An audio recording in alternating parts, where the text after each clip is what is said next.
are the many faces of Nicaragua. This is their country with all its tropical beauty and life.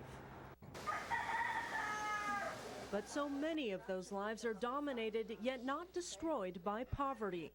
Very kind. They're willing to share what little they have.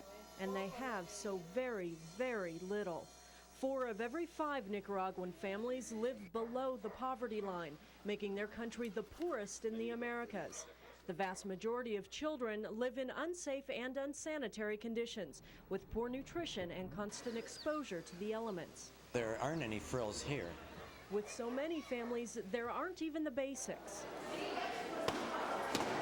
But at least for 1 week, there will be some major changes as a group of Wisconsin doctors and nurses unloads in Rivas. And everyone seems to know it. It's such a small town. Everyone knows the gringos are here. Here with medicine, training, and compassion. There's a reason to be here, and we're all here for that reason. A reason strong enough to sacrifice their vacation time and paychecks for plane tickets. And they do take their vacation, and they do pay for their way down here, and I get it comes right back to it's for the kids. I just know it is. Some have been here before, and this has become a second home. Others are realizing just how far from home they are. I didn't expect to see the amount of poverty that was here. But there's no hiding from it, especially at Gaspar Garcia Hospital in Rivas. Like the climate, the welcome is warm, but it is also short, because the patients, more than you can imagine, are waiting. UW Hospital orthopedic surgeon David Mann has come to Rivas with Healing the Children since 1993, and he already knows his way around the hospital. He starts out by visiting some of the patients local doctors have already put on his surgery schedule. Some of those patients aren't too happy to see the gringo doctor. So yeah, I think she should have some surgery to lengthen her tendon here. But with the help of a translator, Dr. Mann convinces them he's here to help them heal. All right. Okay, young lady. There are already 6 children scheduled for operations. It's possible to make the foot a little more stable. And those are just a few on his list for the week. The rest he knows nothing about yet. The more kids we see and the crazier it is, it really makes you feel like you're here for a really good reason. National radio announces the group's visit to the hospital, and families come pouring in from around the country, chasing down one last hope to be healed.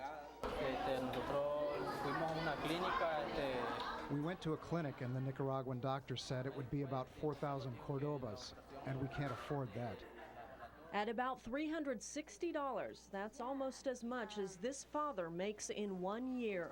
But with some patience, his family can get in line for help.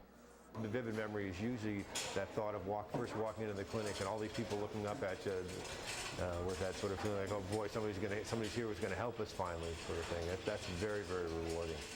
There are plenty of people here with that look. He's certainly a good candidate to have his lip fixed.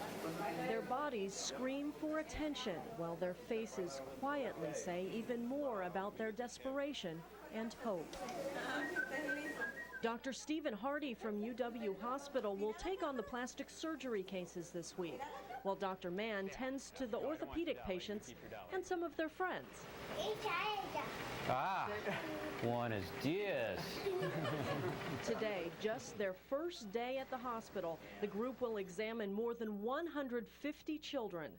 He's missing a whole segment of bone here. And during the next 5 long days, they'll perform about 35 operations. But even as they prepare for the grueling week, they can already see signs of the payoffs that keep them committed to healing the children. Lots of smiling faces and big brown eyes. They have the most beautiful eyes. And some of those smiles, even on a baby with a cleft lip, can be just unbelievably heartwarming to see that they're not afraid.